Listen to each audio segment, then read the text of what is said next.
afternoon everyone. Nandito po tayo ngayon sa tabing ilog. Ayan, ilog po yan. Ilog ka nga ba tawag dyan? Ayun, tulay. Oh, ayan. Oh, ito. Exercise ang mag-ama. Alam nyo ito mga to, cherry blossom po ulit ito. Itong mga puno na ito. Ayun, yung ating mga kwentong bibe.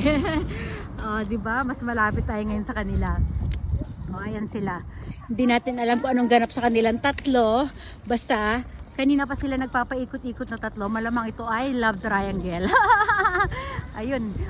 Nag-walk out yung isa guys. O, nag-walk out yung isang bibi. Ayan na. Nagtago na. Hindi na natin sila makita. O, hayaan na natin sila. O, dito tayo. Focus tayo dito sa aking mag-ama. O, ayan. Tambay sila dyan, o. Ang ganda dito guys. Huwag April. Nakatambay na kami dito ng mama ko ng April. Sobrang ganda. Ayan, puro flower yan.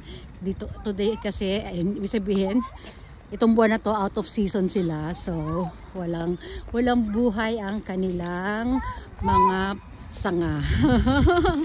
O, ayan, ang sarap tumambay dyan. O, diba? Ang ganda. Oh, hello, mga bibe. Ay, dito tatlo sila. Doon, meron dalawa lang doon. Ay, doon ang dami doon, oh, wow. Oh, landing sila doon. Alam mo galing sa mga pasahero ng ano ng eroplano, lumanding doon sila. Oh, di ba? Oh,